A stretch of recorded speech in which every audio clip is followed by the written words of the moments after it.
Thank you all for coming back this afternoon. We have another excellent panel.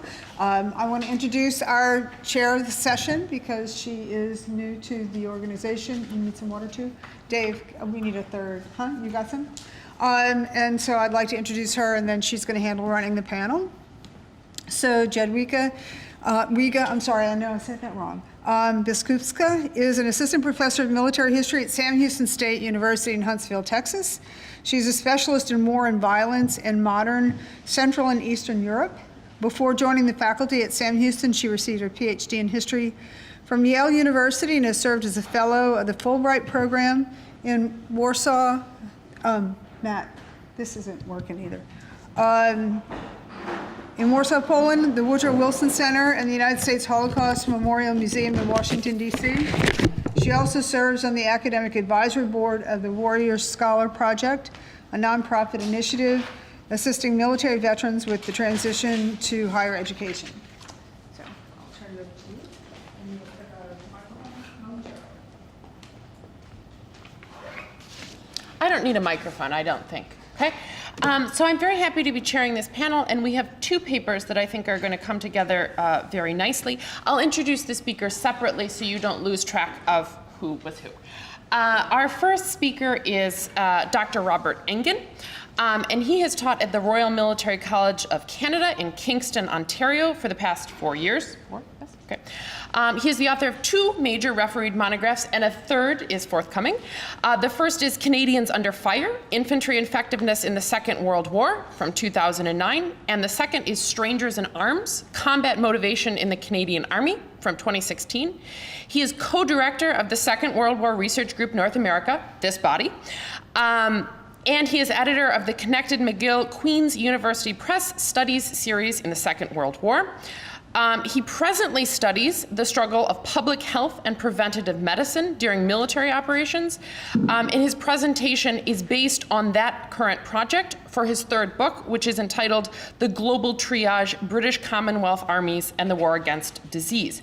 The title of his paper today is, just so I make sure, The Color Bar, oh, is it behind me?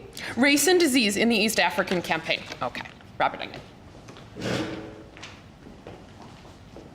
Thank you very much.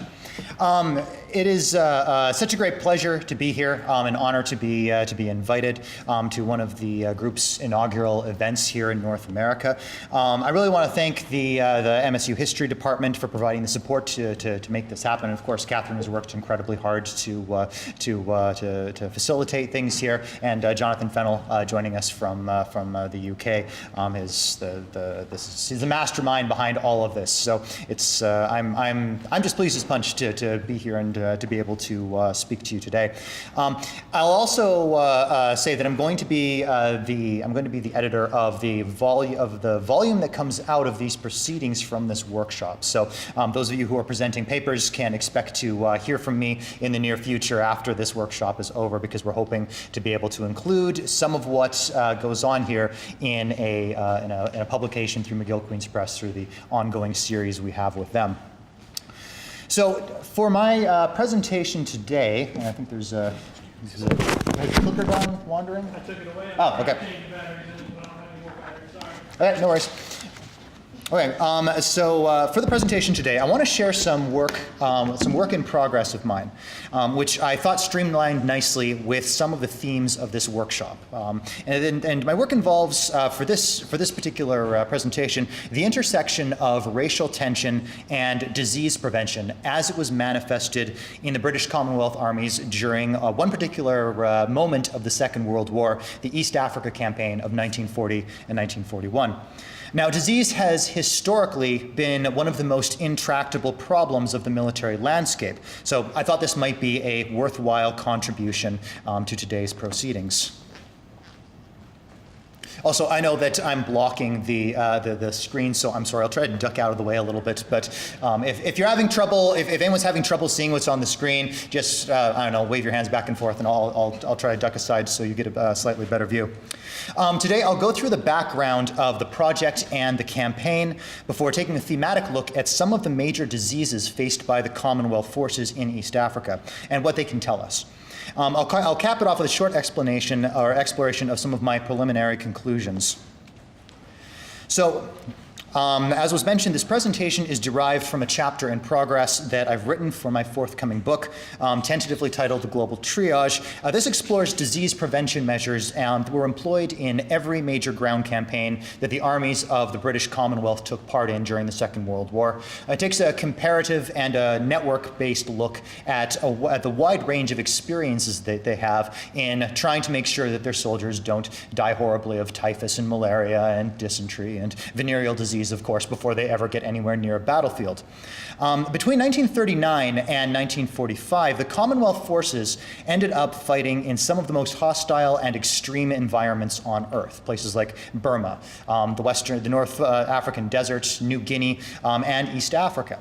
And East Africa is particularly interesting from a medical perspective. Not only was it fought in a landscape where disease was considerably more problematic than the actual enemy action that they were facing, but the early war's disease prevention mechanisms themselves were shaped in large part by long-standing racial hierarchies and understandings and assumptions of the British Empire.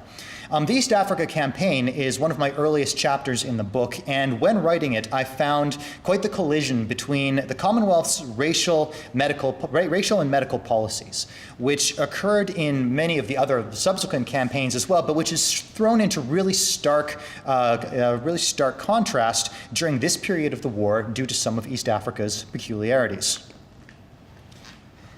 Now, the medical, and in particular, the disease prevention aspects of military activity are usually pushed to the margins and the footnotes of a lot of military history. They tend to be quite inglorious, easy to overlook. But inglorious though they may be, disease decided the outcome of virtually all military campaigns before the Second World War in one way or another. Infectious pathogens were the primary source of fatality, so not just casualty, but fatality among fighting troops throughout human history.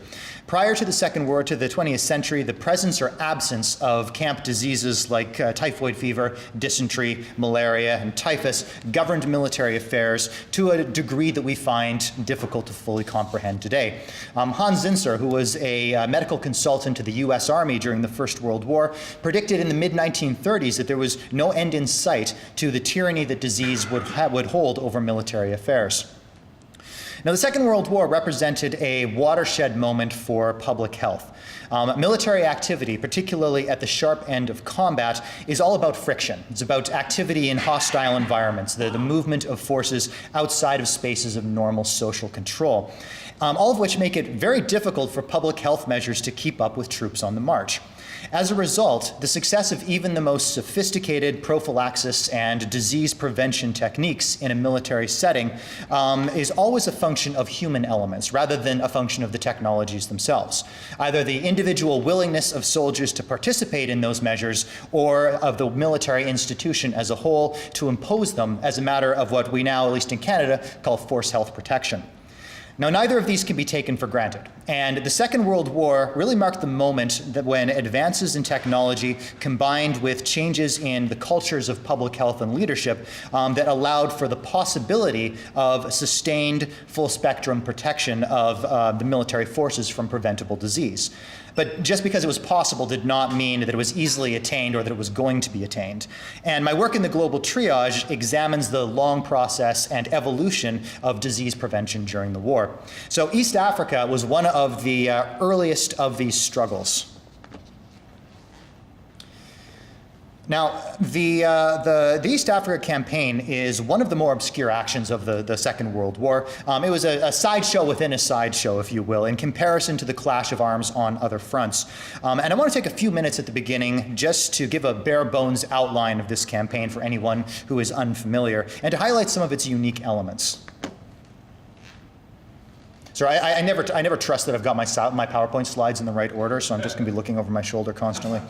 The Second World War did not arguably become global in scope until at least June of 1940, when the fall of France and Italy's entry into the conflict opened up the rival colonial possessions in Africa as a new theater of conflict.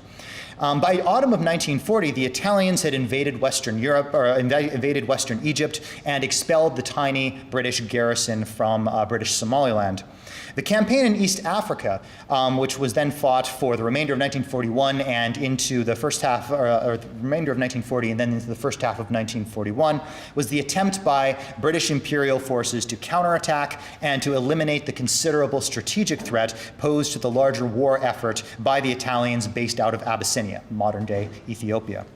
Now, there are reasons for trepidation in launching this campaign in the first place. During the First World War, an extended and bitter sideshow had been fought in East Africa, in British and German East Africa, modern-day Kenya and Tanzania, from 1914 clear through to 1918. The German colonial troops fighting in Tanzania did not give up until ordered to by the final signing of the armistice in 1918. And that first East African campaign was remembered for its grisly high death toll from disease. Malaria, dysentery, and pneumonia were rampant and killed far more soldiers than any of the actual combat actions on the ground, even before the 1918 influenza pandemic rolled through and devastated Africa. Courts of inquiry were held by the British after the First World War to investigate just how dreadful and negligent the medical services in that campaign had been. So this region, there's a lot of trepidation going into this region in the Second World War. Now, as it turned out, the East Africa campaign of 1941 would go much more smoothly for the British. The Italian resistance in Abyssinia, in Eritrea, and Somaliland was largely ineffectual, and combat losses for the Allies were very light. Two simultaneous attacks were launched, one in the south by the East Africa Force out of Kenya, and one in the north out of the Anglo-Egyptian Sudan, called Sudan Force. There were also Ethiopian guerrillas led by British commandos who crossed the western border from Sudan and headed for the capital to make trouble. The Italians lacked the inventiveness and the ruthlessness of that the German colonial forces had displayed in the First World War, and ended up being roundly defeated on all fronts by a much smaller Commonwealth force. The campaign was wrapped up in a few months, though Italian insurgents disappeared into the hills for a while to try and carry on the fight as long as possible, and the war's main action ended up turning to the Mediterranean at that point. Now, given the small size of the Commonwealth forces involved and the nature of the subtropical landscape in which they were operating, the health protection and promotion efforts that they implemented were magnified. Their absence, however, was also more keenly felt. Now, the Commonwealth and imperial forces involved in the East Africa campaign were of an extremely mixed character. East Africa Force itself was composed of colonial formations of the King's African Rifles in East Africa and West African troops that had been brought over from places like Nigeria to defend their territory from the Italians. These were entirely African troops officered by white British men with other British supporting units attached, though the different national detachments may have initially had little in common with one another. Providing the backbone of East Africa Force, as they regarded it anyway, was the 1st South African Division, which began arriving in Kenya in June of 1940. And the attached South African Medical Corps was significantly overrepresented in East Africa Force. The position of Director of Medical Services had actually been given to the senior-most South African medical officer on the ground. And this was due to the large number of credentialed doctors being trained and educated in South Africa at the time, as opposed to by the colonial medical service, which was stretched extremely thin. So South Africans filled up many parts of the organizational charts for East Africa Force and had a disproportionate say in the medical conduct of the campaign. This was also a complicated situation because pre-apartheid racial segregation laws in South Africa meant that African and colored troops, in their parlance, were completely barred from most aspects of public life, and were certainly under no circumstances to be armed and used as combat troops. Any of the African and colored troops of the South that came from South Africa had to be used strictly in supporting roles within the division. But in East Africa, white South African soldiers served side by side with African troops from West Africa and the King's African Rifles, who were officered by whites but were expected to fight as the British war and colonial offices had their own priorities and demands and were not concerned with upholding any kind of color bar. Now, Sudan Force was made up of two British Indian divisions, respectively rushed into the area from the subcontinent and diverted from the existing forces in North Africa. And Sudan Force also presented a complicated background because each British Indian division consisted of one regular British battalion per brigade, which is a long-standing tradition meant to stiffen the Indian troops. And they also drew forces from many of the martial races as they knew them on the subcontinent, making the Indian divisions extremely mixed ethnically as well, and certainly not representative of certainly not representative of the populations of British India. So the Commonwealth forces involved in assaulting Italian East Africa in 1941 were remarkably diverse. But by 1941, the British Empire and the Greater Commonwealth had also had a well-developed set of beliefs and prejudices about racialized groups under their control. So these formations were not regarded equally, especially from a medical point of view. Now, I won't go through a blow-by-blow of the campaign by any stretch of the imagination. Instead, I'd like to take some time to thematically discuss three of the major preventable disease groups that were prevalent in East Africa at the time of the fighting, and which had the most notable effect on the course of operations. And most importantly, some of the intersections of the racial and the medical discourses that I found when pursuing this topic. Now, hygiene and sanitation were taken in the Commonwealth context as markers of military efficiency. And the disease most directly tied to sanitation and hygiene and breakdowns thereof was dysentery. Now, this is actually several related diseases linked by symptoms and mode of transmission. As 1st South African Division hygiene personnel wrote, quote, "At the risk of offending the aesthetic sensibilities of South Africans, we have constantly reminded them that every acute bowel infection is due to a germ of some kind which has come out of the bowels of somebody else suffering with a similar infection." So this is the one that they focus on as perhaps being, well, not the most preventable, but we'll get to that in a few moments. Among African, South African, and Indian formations, the acute bowel disturbances were far and away the largest source of hospitalization during the period of major operations in Somaliland, Eritrea, and Abyssinia from November of 1940 through to April of 1941. Some of the rates were exceedingly high, especially among the South Africans. Now, given the subtropical conditions, and also given that the Italian army's attention to sanitation and hygiene had been, at best, grossly negligent, dysentery proved to be extremely widespread among the Allied forces during this campaign. There's a few of the stats and numbers that I pulled together to kind of give an idea of the scope of the problem.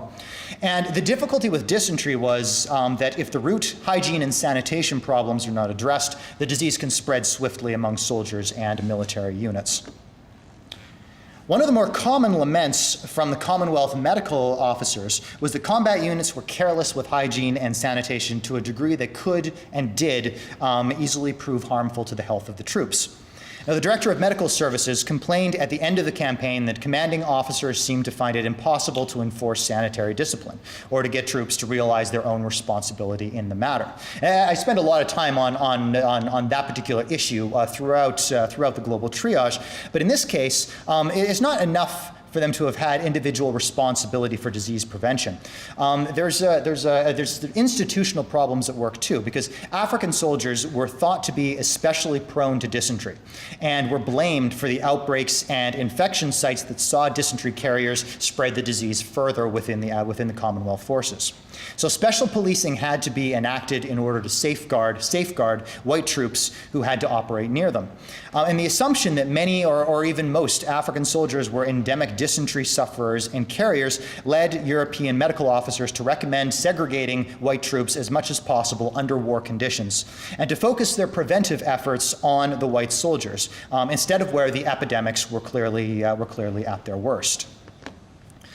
Now, the greatest potential disease threats faced by the Commonwealth forces in East Africa was mosquito-borne malaria. The Plasmodium parasite that causes malaria was present in several prevailing forms in the region, especially the Plasmodium vivax in the highlands and the far deadlier falciparum strain in the lowlands. Now, malaria has devastated military forces during the East African campaign of the First World War. And it was on account of Plasmodium that attacking Italian East Africa was seen to be a medical gamble in 1941. The state of malaria and the factors associated with its prevalence inside Italian territory were very poorly understood. They did not have a lot of information going in, so they thought that they were uncertain of exactly the scope of the malaria problem that they were going to have to face. Now, overall, there were far fewer malaria casualties than there were to dysentery, as it turned out. The fears of a runaway epidemic never really materialized, as it happened in East Africa before.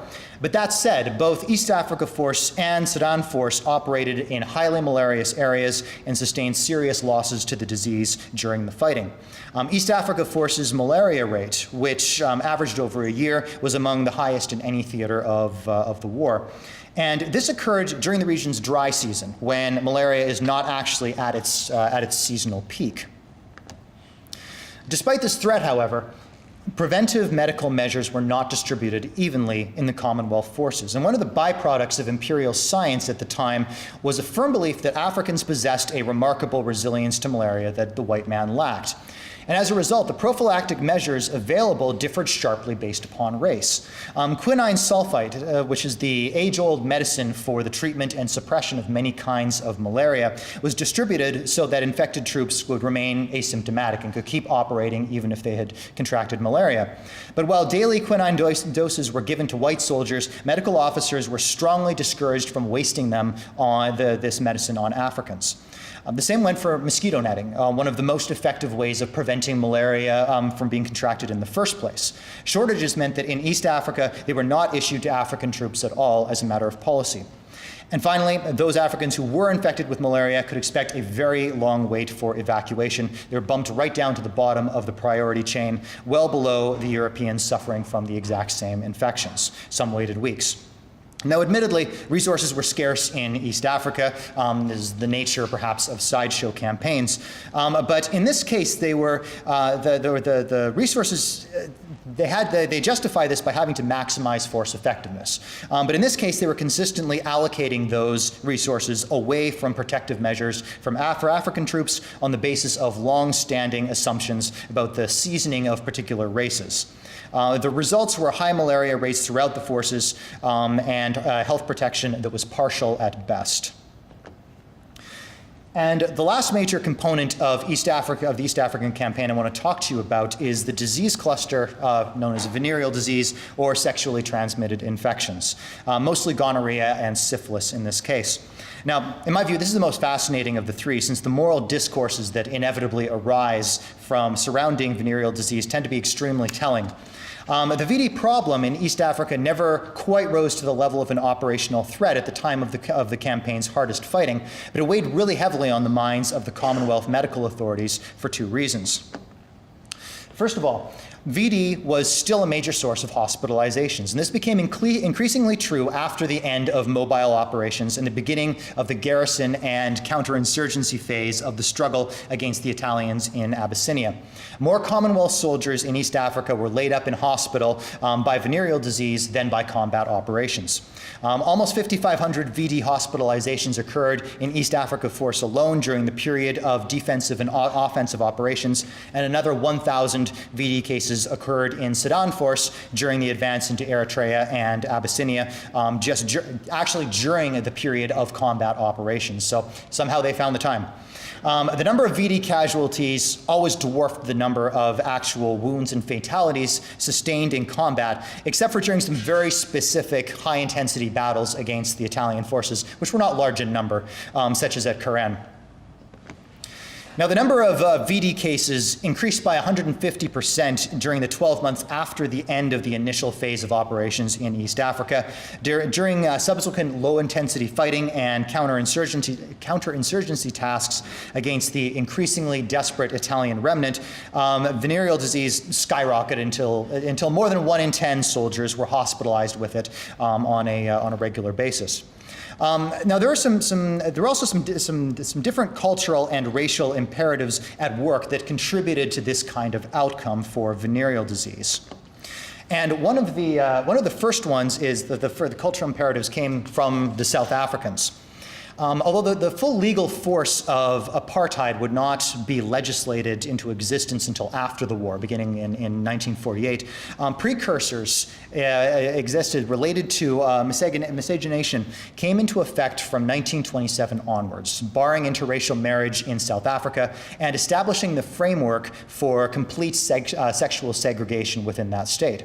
The practical effect of this for military policy was the creation of a color bar policy in the South African Army as well, whereby, because all of the local prostitutes and sex workers in East Africa were African or colored in the South African racial parlance, the Army could not implement effective prophylactic measures, issue of condoms, personal ablution stations, etc., for fear of being seen to be implicitly tolerating or even complicit in the in supporting violations of their own national color bar policy.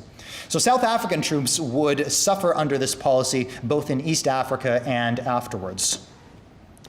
And the other imperative came from governing the sexuality of the African soldiers. The statistics compiled by the medical services were quite clear that African troops in the East Africa force were suffering disproportionately greater numbers and rates of venereal disease than the British or the white South African forces in theater. And the medical leadership of East Africa force believed that this was due to Africans' inherent libidinous nature, and that, like malaria, to spend resources on preventing African VD was to completely waste those resources. So African troops were denied access to prophylactic treatments and devices such as condoms, and Allied medical officers were specifically forbidden from evacuating, by order, from evacuating any African VD cases that were holed up in hospital. They had to seek command authority for each individual evacuation for venereal disease when it came to African troops. This was not a policy that was followed with the white and South African troops at all. So this was the transport at this time was very short. This is a campaign being waged over the course of 1,000 miles. So that explains part of it. But again, reduced down to the very bottom of the priority chain. And another particularly unfortunate dimension of the racial question in East Africa was that the civilian populations, and particularly the women, of the war zones were assigned very specific blame for the epidemic of venereal disease. Abyssinian women were frequently singled out for condemnation by the Commonwealth medical authorities as being sexually easy, possessing absolutely no morals, being irresistible temptations. South African medical officers believed that venereal disease was shockingly prevalent among Abyssinian women, and it's frequently claimed that close to 100% of the female population of the country was infected with venereal disease. The director of medical services in East Africa, a South African, as I mentioned, claimed that Africans viewed VD simply as a fact of life rather than as a disease and could not be convinced to take protective measures against it. So they had to therefore be made to see that this was a problem, and hence many of the draconian orders aimed at policing African sexuality.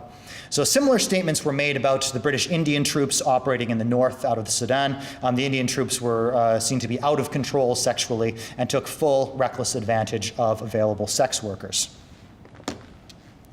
Now, another point frequently raised in the medical documentation was that the populations in the conquered and occupied territories were so destitute and impoverished after Italian rule that women were making themselves available to troops as prostitutes for ridiculously small amounts of money. And this passes as a statement of fact in most documents, including the official medical history of the British Army, and as an explanation for why troops were engaging so frequently in sexual activity. The possibility that impoverished and vulnerable local populations turning to prostitution for survival might represent a form of sexual coercion and exploitation was never really raised. The women themselves were instead blamed for their racial promiscuity and for the disease that followed from it. German historian Isabel Hull at Cornell has discussed how the Imperial German colonial forces occupying Southwest Africa 40 years earlier had hid many sexual excesses under the cloak of blaming the easy sexuality of the uncivilized and the vulnerability of those populations. And I found echoes of that idea in the East Africa campaign as well. Now, the Commonwealth forces did not necessarily embark on a campaign of mass overt sexual violence in East Africa, but they certainly were involved in what could generously be described as widespread sexual exploitation of a vulnerable population, and tried to rationalize what was happening by blaming the women, by blaming the racial factors for creating a situation in which so many easy prostitutes were available to them. As a final note, a chillingly prescient remark on VD was made by the Director of Medical Services in early 1941. In his frustration, the DMS believed that attitudes towards VD would only change if the diseases themselves changed character to become quick and painful killers. Now, thanks to improved acute care for curative and curative treatments, the disease death rate in the 1941 East African campaign was very low and never approached anywhere near that of the one fought during the First World War. When soldiers got sick, they generally got better, with a very small number of exceptions. However, preventable disease casualties still represented the overwhelming majority of losses faced by the Commonwealth forces and the incapacitated soldiers in great numbers. The end result, there being 40 preventable disease casualties for every one combat casualty, was staggering. And had there been more of a fight required to subdue Italian East Africa, the Allies would very quickly have depleted their manpower pools and have been in a very difficult situation. They were operating far too close to the knife's edge as it was for comfort, a fact acknowledged by many medical officers at the time, but which is very poorly reflected in official histories and existing literature. So East Africa was the first major campaign of the Second World War in which armies had to carry out combat operations in tropical and subtropical landscapes where major infectious diseases were endemic or hyperendemic. And in this way, it was a precursor to later and much better known campaigns in the Middle East, in North Africa, Burma, and the South Pacific, where the tyranny of tropical disease shaped the conduct of operations. And it was also where some of the earliest harsh lessons about disease prevention in the war could have been learned by the Commonwealth armies. Operating at the end of a 1,000-mile line of communication, the relatively small Commonwealth forces deployed against the Italians could afford very few sustained combat losses. And it was in part good planning and in very much part good fortune that the Italians could afford this even less. So the problem was that in East Africa, however, perhaps due to the unusually mixed quality of the force, the effect of some of the racial assumptions underpinning imperial rule were even more pronounced, and in many ways contributed to the medical problem. Medical policies underwritten by racial assumptions aggravated the burdens faced by troops. Many soldiers were sent into battle lacking hygiene training, equipment, and prophylaxis against major diseases, not out of necessity, but instead out of deliberate policy. And these were part of wider failures to prepare seriously for war in major disease-prone areas on the part of the Commonwealth armies. Even the South Africans, who had in fact been planning for a campaign in equatorial Africa, found that in East Africa it was impossible to enforce sanitary discipline, and they were arguably the most prepared out of all of the Commonwealth forces for disease prevention at the outset of the war. Now, the physical and disease landscape of East Africa proved to be a challenge that could be surmounted in 1941, but it looks favorable mostly in contrast to the East Africa campaign of the First World War, and that's a very poor yardstick for any armies to be using. Perhaps because it was a success instead of a failure as an overall campaign, few lessons in health protection were drawn from East Africa. Or worse, the wrong lessons were. It was widely regarded that because the campaign was a success and because no court of inquiry was struck over medical scandals and issues, that they had solved the problem of fighting in tropical and subtropical areas. If anything, this leads to a sense of confidence in the strength of the preventive measures that were being deployed, which the Commonwealth then took into the next campaigns in Greece, in Syria, in Iraq, and the Western Desert, and which was certainly a false confidence. All right. Thank you very much.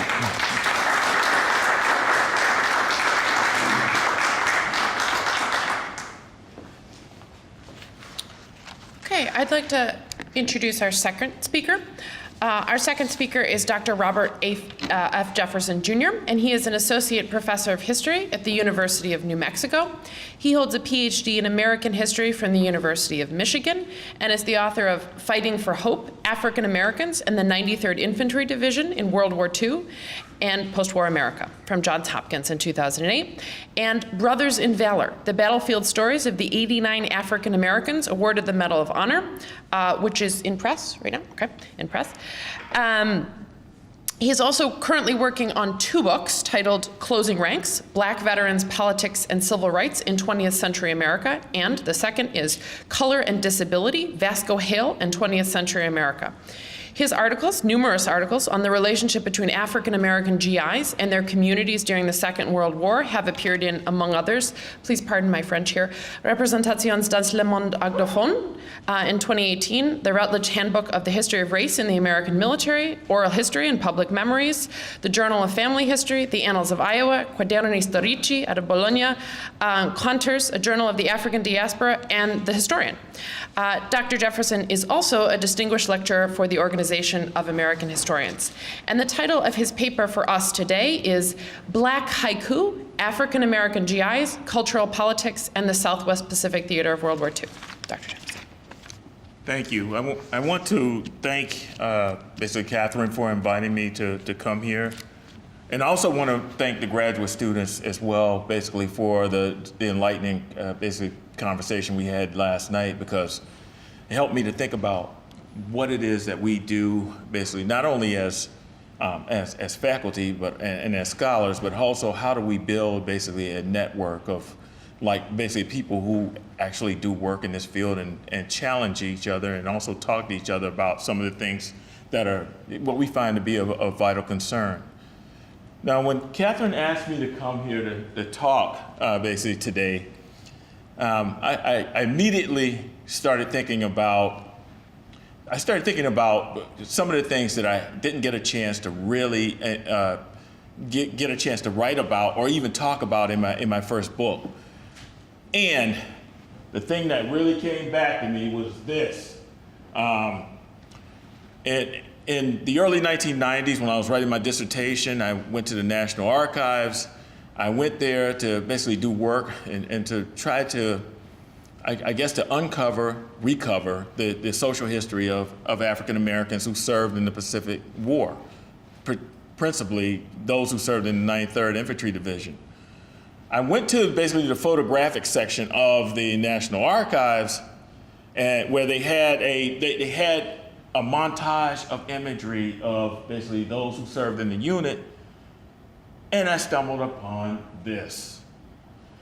And as I was looking at it, I couldn't make any sense of it. I couldn't understand, why is this photograph here among all the other photographs? I mean, it had photographs of basically of the men standing in formation. They had them basically out doing their training. They also took pictures of them, photographs of them with Joe Louis when they were training in California. And then that. So I said, there's got to be a story behind this. So a couple years later, while I was teaching at Wayne State University, I received a phone call. It was from one of the ex-GIs who served in the division. And he says, "Are you Robert Jefferson?" I said, "Yes, I am." He said, are you attending the University of Michigan? I said, "Yes, I am." He said, "Are you working?" I mean, it went through 20 questions before he got to this thing. "I'd like to talk to you. Is it possible for you to come over sometime this week? So, you know, as faculty members, you think about, okay, what's this week mean? I mean, it's, you know, you're doing one thing one day and then you're doing something else the next day and you're trying to figure out what all this stuff means. Well, I went over to his house. He actually lived in Ann Arbor. I didn't know that. And his name was Frank Ellis. He says, so you're the guy who's been writing a dissertation on the 93rd Division. Then he introduced himself.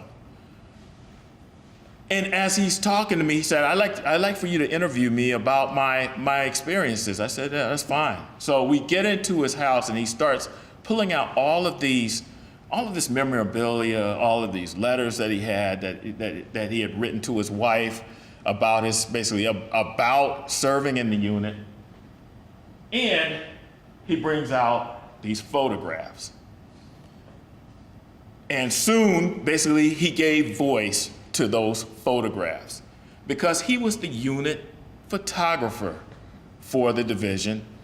And he said, I guess you found my photographs in the National Archives, because he had donated so many of them to them. I said, yes, and then I asked him about one of the photographs, which happened to be this one. He said, yeah, we took this photograph in 1944. It was basically for one of the variety shows that we used to stage on a weekly basis. And then he gave me sort of the backstory behind it. So if I had to retitle this paper, it would be basically a picture is worth 1,000 words. So today what I want to do is talk to you and contextualize a lot of the things that Mr. Ellis and others talked to me about their experiences. As a way of saying, basically, the Asia-Pacific War was a turning point in their lives, and basically for many of them who were basically serving and dying throughout the Pacific theater. For black servicemen who were serving, basically who were stationed in the Southwest Pacific theater, the jungle islands and also the indigenous populations that they encountered that gave rise to a new sensibility. And that is a set of beliefs, attitudes, and also practices that revealed themselves in very important cross-textual forms. That, namely, they created a Pacific aesthetic. And what I mean by that is that the Pacific War Army basically provided the crucible in which we see African American culture intersect with island culture in fascinating ways.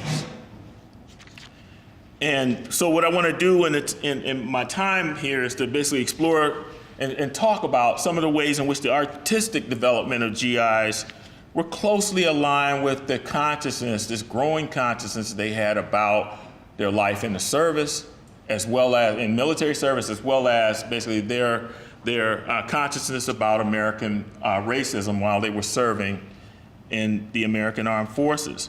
And as a result of this allowed them to meet the challenges that were very much inherent of serving in the Pacific at that time. However, when we think about this symbiotic relationship between the Pacific War, this Pacific War-related aesthetics that I'm going to describe for you, and the participation of black GIs in the American struggle for equality, and also later they became very much involved in the African independence movements, helped to invigorate a growing set of political beliefs that were basically eventually overshadowed by the material as well as the psychological demands of the Cold War. Let me talk about this unit in a bit. And basically for African Americans who served, particularly in the U.S. 93rd Infantry Division and also the smaller regiments, they basically served in the Southwest Pacific area, which encompassed New Guinea, also the Solomon Islands, Guadalcanal, as well as portions of New Caledonia. And they were, those who served in the U.S. 93rd Infantry Division, this was the largest, basically division-sized unit that was composed of African Americans in the Pacific during this time. There were three basically, and just so that you know, there were basically 3 division-sized units that were created during the Second World War. Basically the 92nd Infantry Division, which you probably know about as a result of Vernon Baker and the like. In Italy, they were committed to the European basically stage of the war. The 93rd Infantry Division was committed to the Pacific theater. There was a 2nd Cavalry Division that was basically composed of cavalry units that was later basically disbanded during the war itself, just to give you an idea. But for those who were a part of this division-sized unit that was in the Pacific, they basically left California in late 1943, and they included basically three infantry regiments, along with a wide assortment of field artillery and medical and engineering battalions. They basically portions of it landed in Guadalcanal, where they staged there, where they participated in the Solomon Islands offensive, the latter stages of it.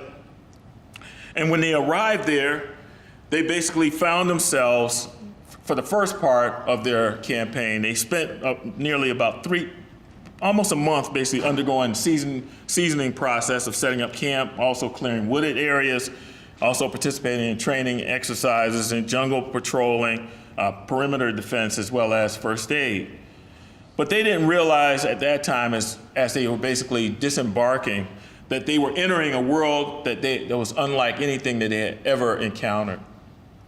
Each island was filled with trees, also thick jungle foliage, also dense undergrowth, which were a far cry from basically the desert-like conditions that they trained in California some months earlier. And for many of them, with these encounters, they were experiencing these moments of despair, because they thought, for one thing, they had trained for desert warfare, not only to find themselves in a jungle, which they felt like they were ill-equipped. Then they also realized that the weather there was inclement weather. They found it to be very damp all the time, muggy. They encountered jungle rot in many cases, and also diseases that were very much endemic to serving there in the Pacific. But they also found themselves, their initial experiences punctuated by endless bouts of boredom and also unmitigated frustration. For example, the first three weeks of the division's campaign spelled endless hours of unloading supplies, building tents, clearing brush, also constructing roads, and stifling heat, as well as suffocating humidity. And at the same time, elements of their regimental combat team, along with their field artillery battalions and other medical staff, they were battling the heat, the rain, racism, as well as enemy fire. In fact, when they disembarked on these islands, when they called this basically jungle patrolling, this was anything but that, because from the moment they stepped ashore, they were basically being shot at. And they went into basically unfamiliar terrain areas where the enemy was so deeply embedded that they could not, they had to basically learn, they needed to learn jungle warfare on the fly, and they found themselves very much frustrated by the lack of training that they did not receive. Perhaps a 21-year-old enlisted man from Minneapolis, Minnesota said it best when he commented, morale-wise, the division was unfit for combat. Acclimation in Guadalcanal after months in the desert was a psychological as well as physical shock. We all knew it couldn't happen to any but Negro troops. Acclimation meant unlearning the tactics of desert warfare and also learning squad control and combat in the jungle. So as they're going through this and they're experiencing these bouts of frustration and they're negotiating the terrain, this unfamiliar terrain, they began to articulate its meaning in lyrical form.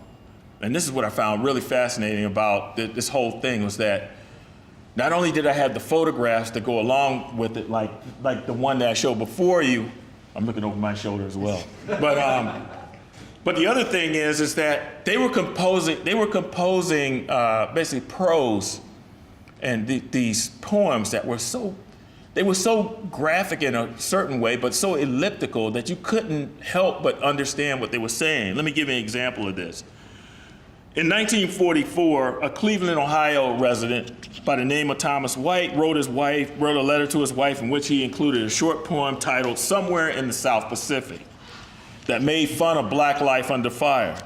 And the poem went like this: somewhere in the South Pacific where the sun is like a curse, and each long day is followed by another slightly worse. And the men dream and wish for greener and fairer lands. Somewhere in the South Pacific, where a girl is never seen, where the sky is never cloudy and the grass is always green, where the bats might howl robs a man of blessed sleep, where there isn't any whiskey and the beer is never cheap. Somewhere in the South Pacific where the mail is always late and a Christmas card in April is considered up to date, where we never have a payday and we never get a cent, and we never miss the money because we never get it spent. Somewhere in the South Pacific where the ants and buzzards play and 100 fresh mosquitoes replace each one you slay. So take me back to Frisco. Let me hear the mission bell. And for this God-forsaken outpost is the substitute for hell. So with that, you can see on the surface he's describing the dense, wet, and also impenetrable jungles of Guadalcanal and other islands in the South Pacific. But it also articulates the daily bouts of the perceived tyranny that he and other GIs encountered while serving in the military overseas. But it's also significant for it alerts us to the extent to which basically black GIs in the Pacific grounded their ideas of life in a Jim Crow army in readings of race and power. So with that, not only did they basically articulate this in lyrical prose, but they also articulated it in the use of variety shows and dance as effective mediums, especially as the 93rd Division members began to advance up the Pacific Island chain toward Japan. For example, consider the case of James Big John Reynolds and the men of the all-black 318th Engineering Battalion. While stationed in the area in late 1944, where they were attached to a combat team of the division, Reynolds and other members of his unit, they found themselves staring at an endless sea of just sheer drudgery.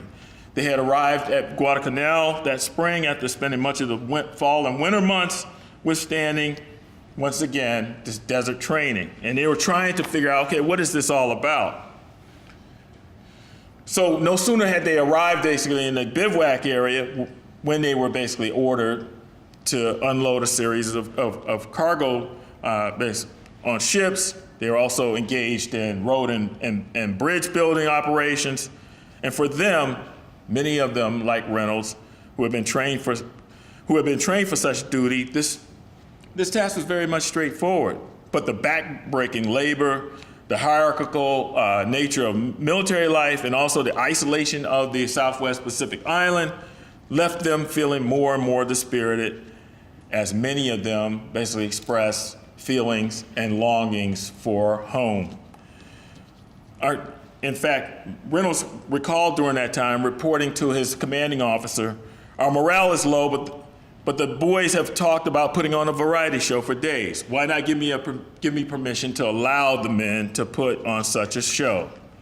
And within a matter of days, his wish was granted. In late May of 1944, the one-time Cotton Club performer and several other men presented an all-soldier variety show for the battalion. They called the show An Evening in the Southwest Pacific. It was in the show that basically soldier entertainers, they regaled their uniformed audiences with nightclub numbers played by the regimental swing band, solos from the unit's own quintet of harmony, and also tap dance routines that were performed by fellow GIs. However, the highlight of the evening occurred when several soldiers with the unit's medical detachment performed impromptu female impersonation routines set to a Broadway musical titled This Love of Mine. Carefully choreographed, the musical called for intricate dance sequences, tongue-in-cheek, asides, and also double entendres that were performed by the men who were audaciously clad in Victorian dresses, rouge makeup, wigs, and patent leather boots. Throughout the stage farce, the men impersonating women basically cajoled, danced, and sang with other men who basically sat around a canteen extolling the beauty of the women on stage. So this is to give you an idea of the very nature of the variety shows. The spontaneous performances of these individuals donned in women's clothing produced quite a stir among the audience.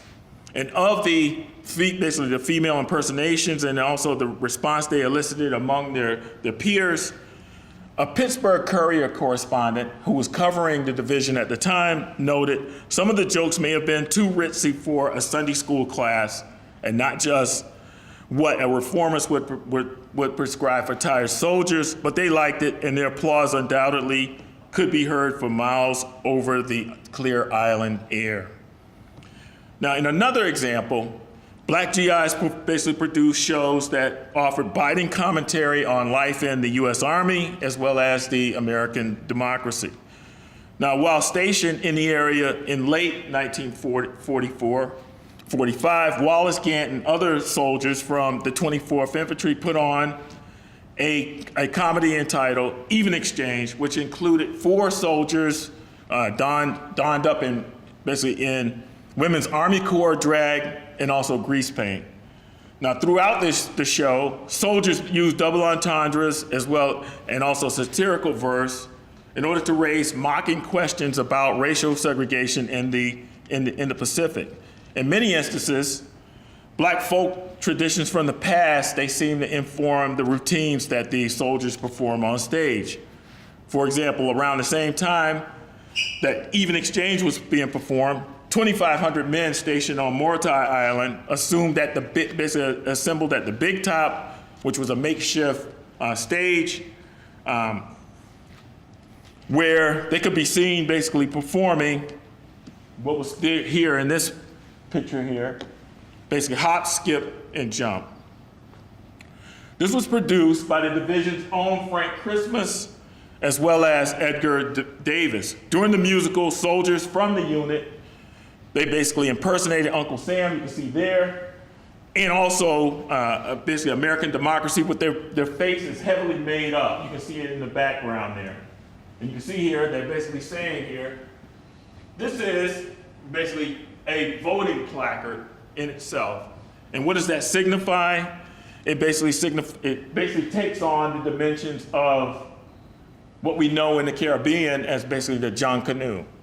It is one in which the John Canoe, as well as the Election Day festivals that occurred not only in the Caribbean, but also in African American communities that were located along the eastern seaboard areas of the United States during the 18th and 19th centuries.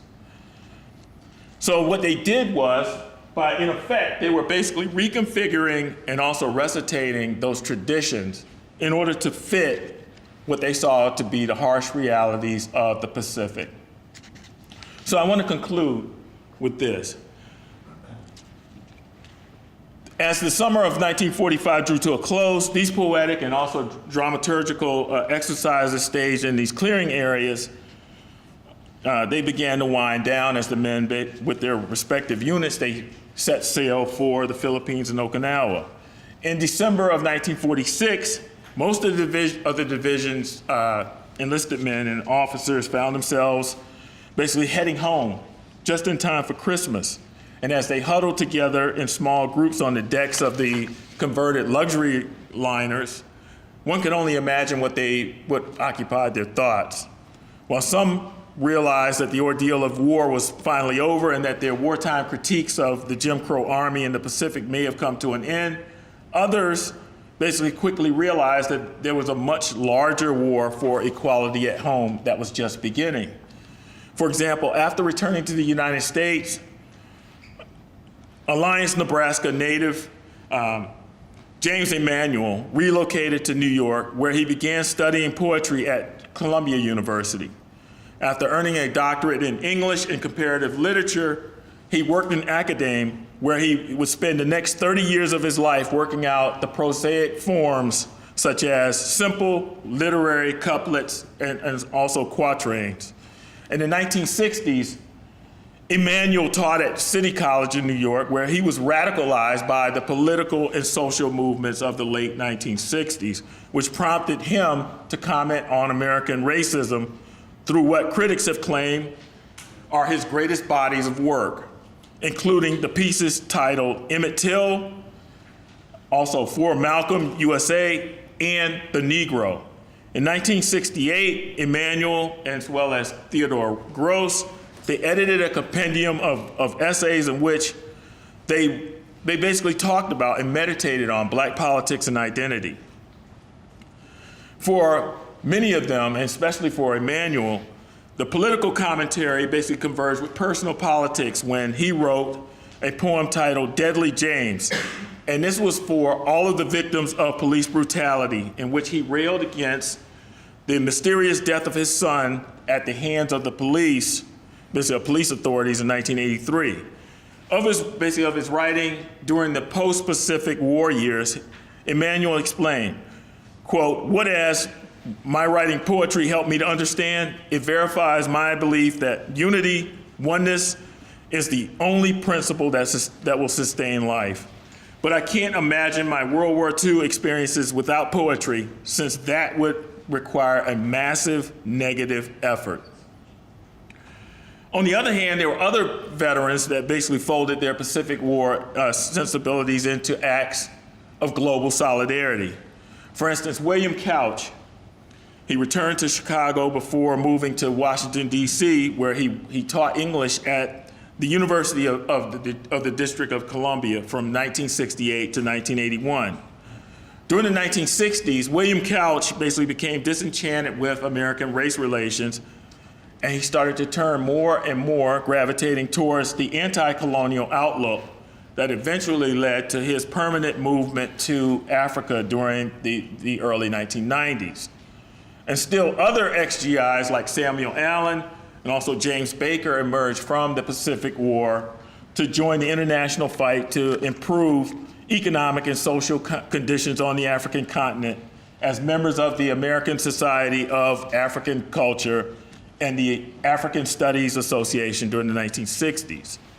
That these individuals came actively engaged in Black liberation struggle at home and abroad after 1944, and this can only be attributed to their experiences in the Pacific during World War II. The sensibilities that they developed while fighting and dying in the jungles of the South and Southwest Pacific both reinforced and challenged everything they knew about racism in American society and about American democracy as a whole. And as a result, a Pacific aesthetic that was fashioned under the stress of hostile fire allowed them to critique their identities as Black men and would also serve as a source of inspiration in the belief that freedom in America was indeed worth fighting for. But it's very important to remember that the aesthetic alone couldn't fertilize the seeds of struggle needed to water the tree of freedom. Thank you.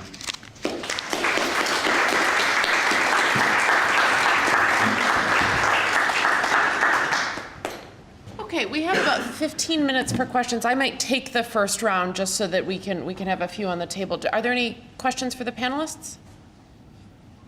Yes, okay, I'll grab one from Jonathan, and then please introduce yourself briefly if you're new to the room too as well.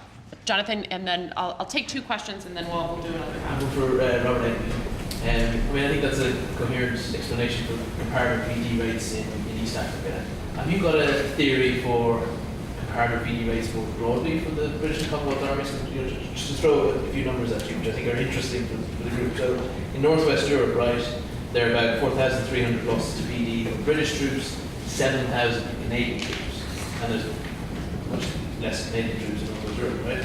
In Italy, it's about 15,000 troops lost, and then it's again the Canadians are way up top in terms of PD rate. the New Zealanders don't cover themselves in glory, then the British, then African.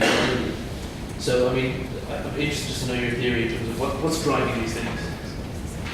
And Jeremy, right? Yeah. Second question. Can you air that so we can? Oh yes, my question is for Professor Engen as well. I was wondering, how much does, or to what degree does penicillin factor into your much larger story? Okay. I will. I'll start with. I'll start with penicillin, if that's okay, Jonathan. At this point, penicillin had been. Penicillin, I believe, had been discovered but was not being widely manufactured. And penicillin changes a lot about disease prevention in the Second World War at the very end of the Second World War. And it certainly has a profound impact upon venereal disease, for one thing, because it takes it from something that is incapacitating and hospitalizing soldiers to something that is a fairly minor outpatient procedure. I know of one study that was done on venereal disease in the Korean War on Canadian troops that were fighting in Korea, and the venereal disease rate there among Canadian soldiers is almost 100% at certain points. But it's not incapacitating anyone. It's just like it's a shot back at the aid station. So they stock lots of penicillin specifically for that purpose, and the control of it just is non-existent. They're barely trying at that point to keep it in check. So it's so with certain diseases, penicillin is something of a game changer during the Second World War towards the end of the conflict. But they have a long way to go without antibiotics before they're anywhere near that. And it also is useless against things like malaria. So there's a lot of the regions, Southwest Pacific being foremost among them, where the disease threats are so overwhelming that there's no single magic bullet that is going to save things. And as far as further on the topic of venereal disease rates, I'm still working out in my analysis how to explain some of the disparities in venereal disease rates, because it's like that throughout the entire war, as you pointed out. This is some national contingents seem to contract venereal disease at much heightened rates, and I suspect that a lot of that has to be read back into the national culture, where they're coming from and what the individual policies are like. I know that in 1941 and 1942, there is a tremendous debate in the Middle East Command, specifically about the toleration of brothels in Cairo, because there's a huge area called the Burqa in Cairo that is just full of prostitutes and brothels, and it has they're inspected by Army medical personnel. Like there's a degree of toleration. It's not run by the Army on the French model, but the Army is still involved in it just to try to keep venereal disease rates down. And the impulse among several of the national contingents, including the South Africans, is to try and close it and try to get rid of it entirely. Because, as we point out, with the color bar in South Africa, they cannot be seen to tolerate prostitution in any sense. And so you have very different national responses from the British, from the South Africans. The Australians and the New Zealanders, on the other hand, are like they're practically running their own brothels in Syria at the exact same moment that is happening. They have a very different view on venereal disease that is in sharp contrast to what's going on with the British. So it varies so strongly based on every campaign. I need to work on that for the rest of as I'm finishing the analysis for the book on kind of like grand unified theory of VD in the Second World War, because I think it's going to be really it's interesting. I think it's worth doing, and it's really complicated as well. So I wish I had a better answer for you than that, but I know that it's one of the most interesting phenomena of the disease prevention question. Further questions? So a comment, another question. So I did, years ago, I did some work on government, which go to the authority and go back there and gets pushback, because he talks about having controlled places for horizontal entertainment, as you refer to it, right? And so he gets a lot of pushback because he says that this now all these junior officers get, and powers that be are not happy with that communication whatsoever, because they frown upon the whole idea. And he's trying to control the spread of disease, right? At the same time, they're saying we should do this, right? So, Dr. Jefferson, I'm kind of curious about how you got to setting up this particular unit, because I know that there's some other African American units, say the triple units, right? The 555th, that there's very little done on them, and I realize that they don't ever go into combat, but they're the only unit that actually serves trained as paratroopers, although they're never used in that capacity. So could you talk a little bit about how you actually got to this particular? For my interest in the U.S. 93rd Infantry Division, they were the first division-sized unit composed of African Americans that was formed during the Second World War, and how they came into being was interesting in itself, because the Army prior to that had basically adopted a policy that they were never going to create another division-sized unit in that fashion. But basically on the heels of Pearl Harbor, George Marshall basically he goes and he meets with basically what was considered to be the Negro Press Association, and he makes this announcement that he is going to form an all-black division. Well, when that happens, the hope is that there would be that basically B.O. Davis Sr. would be appointed as the commander of that division. So there's a certain degree of light that's thrown on this division throughout all of their experiences in the war. First of all, who's going to command them? Second of all, where are they going to train? Because in the South, it was almost out of the question they were going to put them in the Deep South with that large number. So they stationed them at Fort Huachuca, Arizona, which had historically been the place where they would station all-black units throughout, ever since the Civil War, the end of the Civil War. Then the other thing is whether they will fight. So by the time they start to think about, okay, will they fight and where they're going to be committed, there's no theater commander that's going to accept them. The only commander that would accept them would be Douglas MacArthur. And MacArthur has his own plans as to what he wants to do with that division. And that's how I became interested in it. That's how I became interested. What did MacArthur want to do? He had his idea, he was all engaged in his island hopping campaign and that strategy. They were going to basically be the rear echelon troops that would be fortifying those who had been served on the front. Those who had been on the front would be rotated to the back and they would be placed up front. That never happened. So they become sort of a hot potato, so to speak, because they don't know what to do with them. They don't want to commit them because of the political ramifications that would follow them and the implications involved in it. And he's also thinking about, okay, at some point he's going to have to invade Japan. He needs to have the divisions ready to do that. And the 93rd was slated to be a part of that opening invasion. So he had ideas about what to do. It's just that they never got to that point for a number of reasons. If I can also respond to Catherine's comment for a moment. The thing about Montgomery and his comments on horizontal entertainment, that was in 1939. He was a divisional commander, second division, fourth division. It was part of the British Expeditionary Force in France, and he almost loses his command. Bernard Montgomery is almost flung out of the chain of command over the scandal, and it comes from him suggesting that they should open brothels for the troops, which is something that was widely practiced by British troops in the Middle East, for example, and throughout the empire. But well, no, you can't do it that close to the British Isles. There's political imperatives that govern the British Army in different places, and the closer you get to the British Isles, the less likely you are to be able to openly take venereal disease protection measures, or even to issue condoms to troops. That seems fairly like a fairly sensible measure that didn't come in until shockingly late for the British, when like the Australians and the New Zealanders and the Canadians have been doing it for a very long time, just as part of their ration. So the political elements of venereal disease are really interesting to read about. Okay, can I go, how about I grab 3 questions and then we take our last few minutes to have the panelists selectively answer them. So we'll start here and then we'll grab 2 more on the side. Robert, Engen, I have a very quick question about what these brothels look like when you say they were running their own brothels. Sure. Because in the East Asian theater, that means comfort women. Yes. And so what does it mean in this context?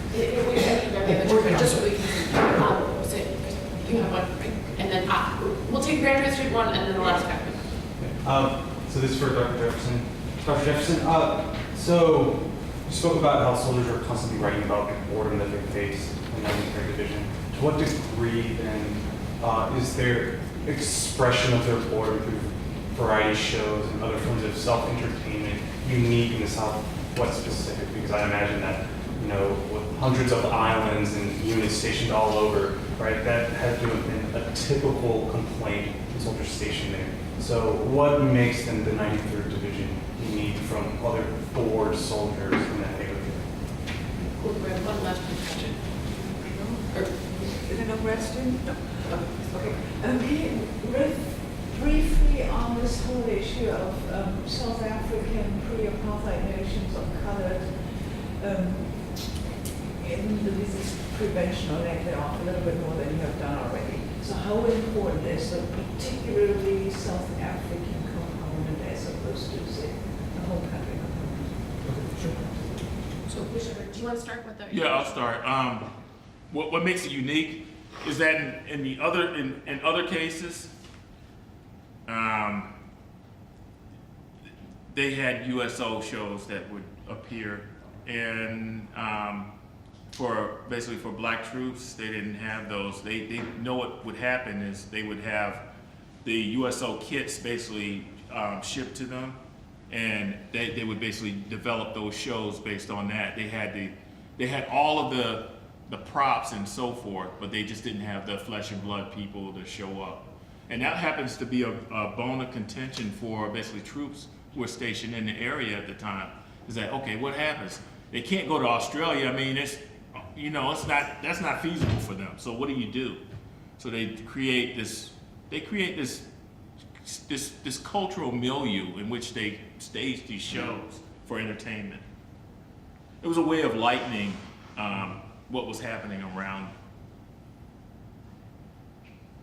To answer your question first, it's not a situation analogous to directly analogous to comfort women. There's a few different models of military prostitution and brothels, and there's the French model is basically making them the prostitutes employees of the army. And they have brothels that are fully controlled. They're basically military units that are and they're paid by the military, and they are inspected and checked by the medical officers.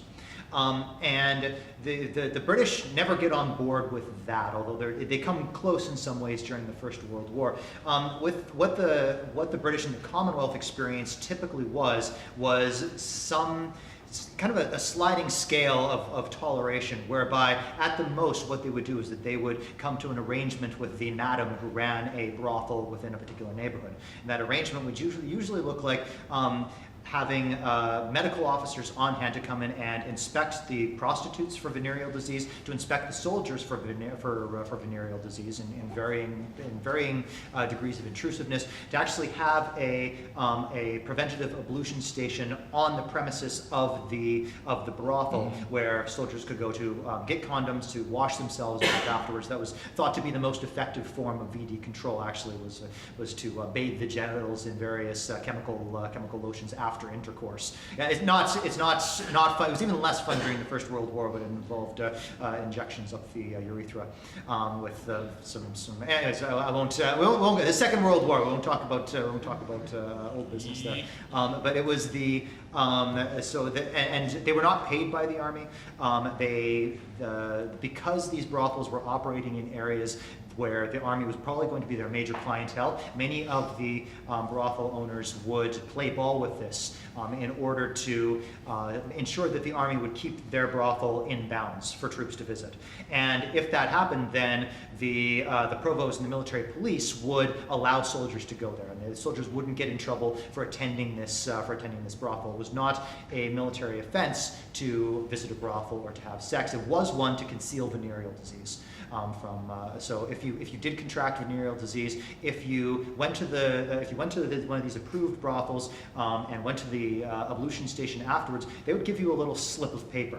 And if you then presented that if you ended up developing venereal disease, if you could present that slip of paper to the medical officer, then you didn't get in any trouble, because you had done your due diligence. Like you'd gone into some trouble, but you'd done your best to not make yourself a casualty. And so that's what the tolerated brothels for the most part looks like. And this is very, very common in many parts of the British Empire at this point. A whole lot less common as you get closer to the British Isles. And they do make a move in the Middle East in 1942 to ban all of the tolerated brothels, because they think it's actually contributing to venereal disease. But the end result is basically when you take away these mechanisms of prevention, is basically just that, well, the soldiers are still going to go out and have sex anyways, but now that you don't have the stations, you don't have the free condoms being distributed, you don't have the medical inspections. So it's not really going to improve the situation any. But that's not. There's a very different school of thought in 1940s, and there's this constant behind-the-scenes struggle between the medical officers who have the one view or the other. And you mentioned about the South African, sorry, can you repeat the question? Basically, the South African influence on the thinking about disease, especially when it comes to the broad category of people South Africans understand as color. Yeah, it's the South African experience is very unique, and they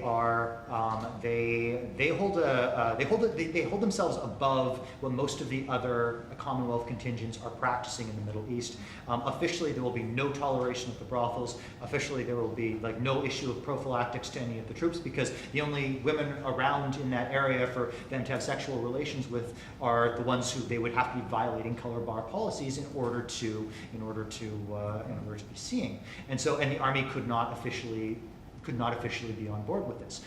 Unofficially, the medical officers are much more understanding, and so they are providing condoms to the troops under the table. And there's not the VD rates in the South Africans are not completely rampant, but there are points at which it gets to be quite bad. And this is one of the results of their unique national culture and their unique understanding that is not shared by the other Commonwealth contingents who are more than happy to frequent prostitutes or to find companionship of any color in just about any of the fields. So it's not that the South Africans are driving the debate there, but everybody's doing their own little thing. Well, I've been calling it the Battle of the Burqa. The Burqa being the brothel district in Cairo. When they're talking about this debate to try and close the brothels, you have all the people all the medical officers in favor of closing it, and there's some very high-ranking, important ones, brigadiers and so forth, who are sitting around a table and trying to figure out how are we going to get this area closed. And they don't invite the Australians, they don't invite the New Zealanders. They don't invite anyone from 8th Army, but they've got the Director of Medical Services for the Union Defence Force for the South Africans. He's invited to that meeting because he can be counted on to toe the line. So it's part of this great divide over the toleration. But you knew which side the South Africans were going to have to come down on. On that pessimistic note, I think we should wrap up. Please join me in thanking our panelists for their excellent papers.